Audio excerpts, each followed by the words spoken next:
What's up, people? It's your man Irvin Lover coming from your mama's basement. Now, I watched the game last night against the Clippers. I gotta say something, and like I said before, I'm not really worrying about the fan base going off on me. I'm gonna be very critique, and like I said before, keep this in mind. This is the preseason. It gives us a glimpse of what we're going to be looking at going forward. Regardless of LeBron there or not, this is what we're going to look at going forward. Regardless of towards the end when they bring in all the bench players to see what they got going on. Those that's on the floor from the first quarter down to the third quarter are actually going to be players that's going to be playing on the floor. Now, we understand that there are a bunch of new faces. They're trying to learn each other, trying to learn the scheme and the playbooks of Luke Walton. This is my problem. Now, LeBron wasn't there. Here's the thing. I do not, and I'm going to repeat it again, I do not like the idea of Kuzma playing center. I do not like the idea of Beasley playing center. These guys are too small. Kuzma already was favoring an injury, the last game, where he kind of like hurt his leg. I guess it was a cramp. They cramped up on him. Taking mad blows down low by these physical centers. You know, even when they go small ball, he's not the person to play small ball. Kuzma's only, I think, a $190. He's 6'9". He's $190. Is he $190 with probably 210, something like that? He's not that big. And then you have Beasley, another guy that's playing center, who was, he was getting, blow after blow. Matter of fact, he took a blow from the last game. And this game right here, you see he was holding his, I think his side or something like that. He was hurting. The matchups, to me, were bad. And I'm hoping, that's why I'm hoping that Luke Walton does not stick to what he's doing right now. Because if he sticks to what he's doing right now, the Lakers are going to be in for a rude awakening, regardless if we get LeBron James or not. There's no floor spacing at all. The offense they're running, I was thinking that they would just basically attack the basket. I think that's what Luke Walton wants to do. But you still got to have floor spacing. Because if your game is only based on attacking the basket, defense will get a little bit more wise, and they will acknowledge this, and they will just basically smother the interior paint and all that. And you've seen this with the Clippers. The Clippers were not a real...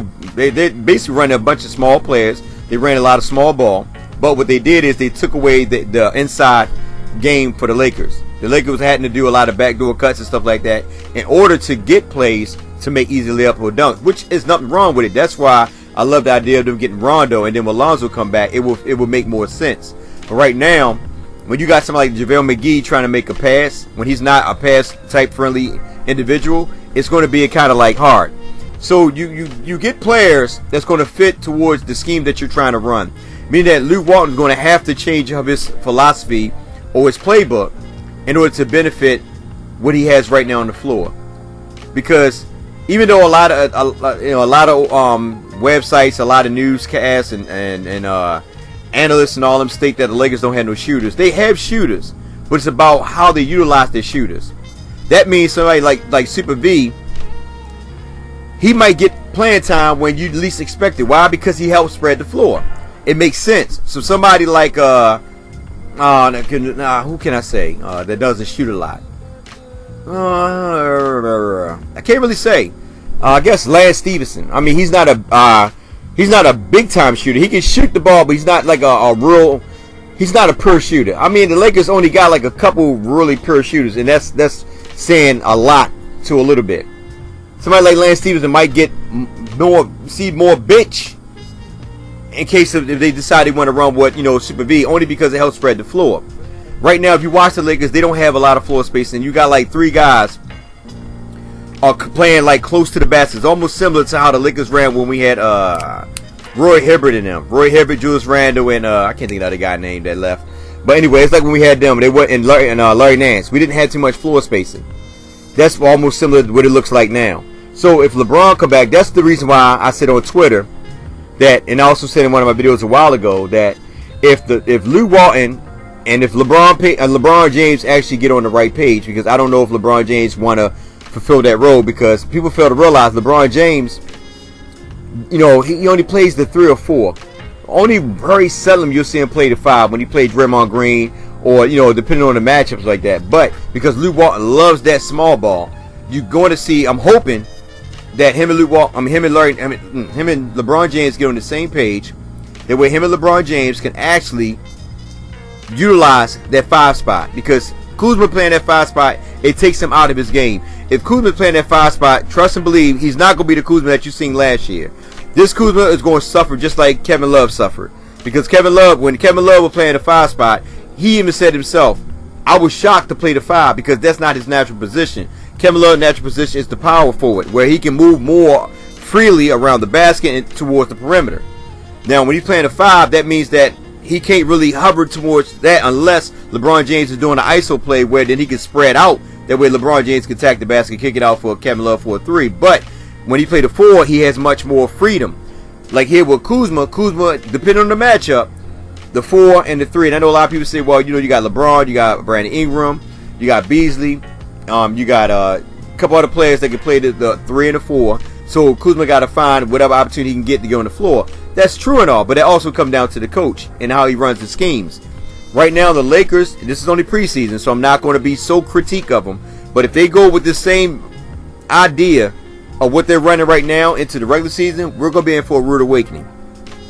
And I know a lot of people say, well, LeBron James went there. Okay, they would miss a couple of their players as well.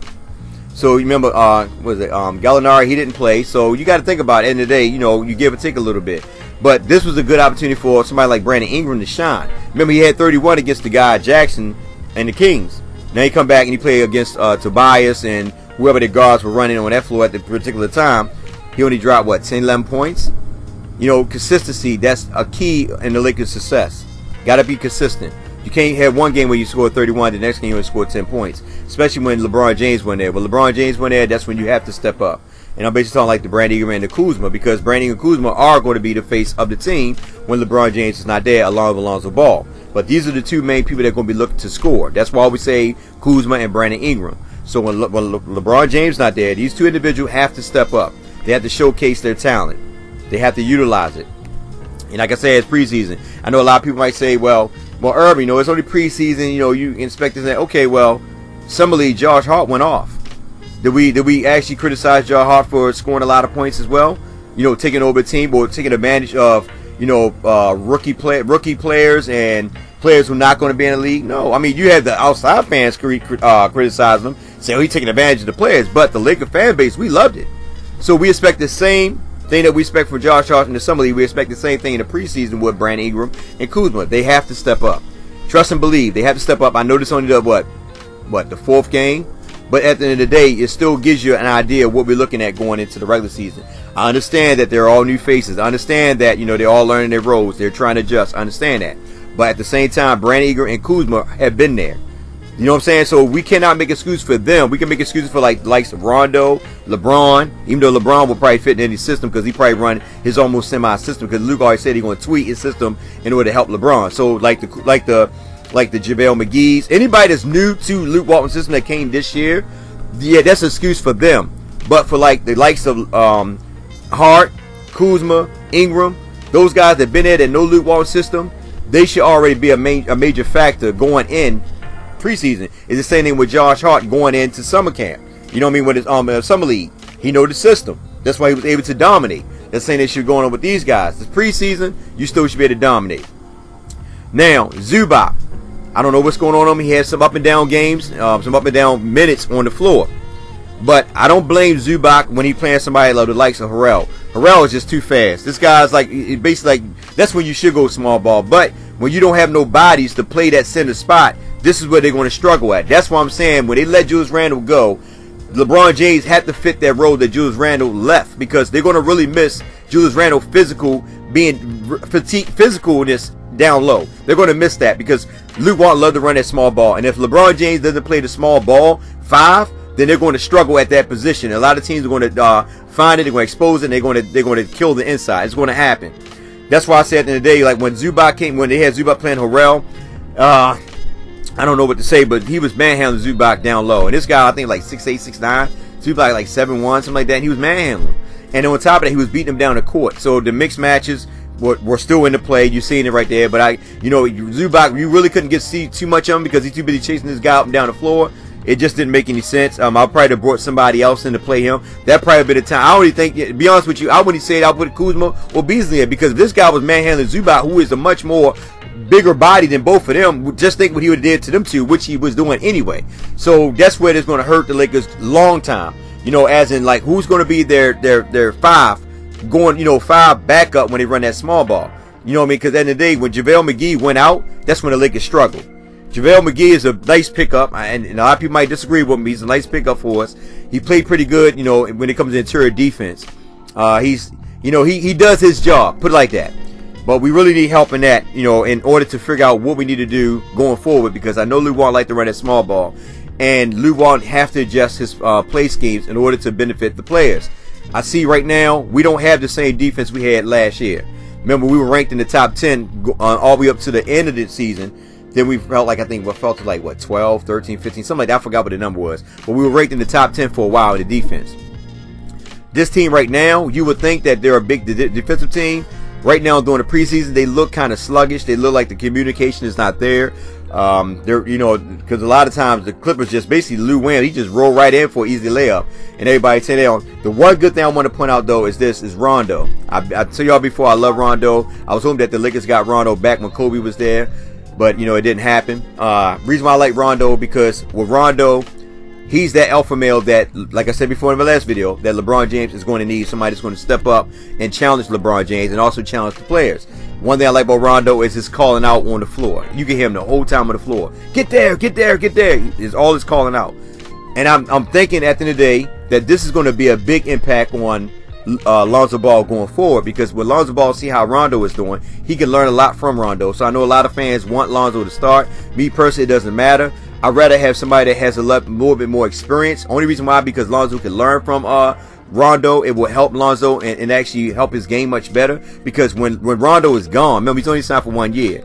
When Lonzo is on the floor, LeBron James is not going to be there forever. So if we make a long history with Lonzo, he got to be that impact player that's going to basically run that floor. He's the floor general. Any point guard that runs the floor usually is the floor general. From the John Stocktons to the Magic Johnsons to the Isaiah Thomas, to the Kyrie Irvings, you got to think about it, to Westbrooks, they are the floor generals. They help set up the play for other players. This is the main reason why I think at the end of the time, Rondo and Lonzo will be a good combo from, you know, rotating back and forth in and out, because they're going to find players and get them more involved. This is another reason why the likes of Kuzma and Brandon Ingram and all of them are struggling in certain games. Not saying that is Rondo's fault. Rondo really don't know them yet.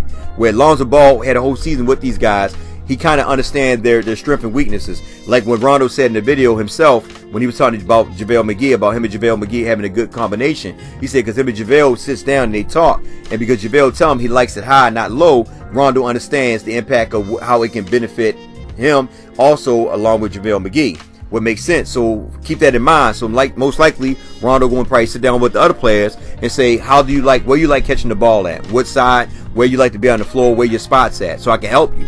So I can see that coming from Rondo, which I love. But with that being said, man, like I said, it's the preseason. I'm not going to be so critique on them, but I think the Lakers, hopefully going forward, you know, when the season start, we probably will see different changes in the lineup in order to benefit the team, so we can have more ball spreading. We got a nice little squad, but it all is based on the impact of where LeBron James is going to play when Luke Wall run that small ball.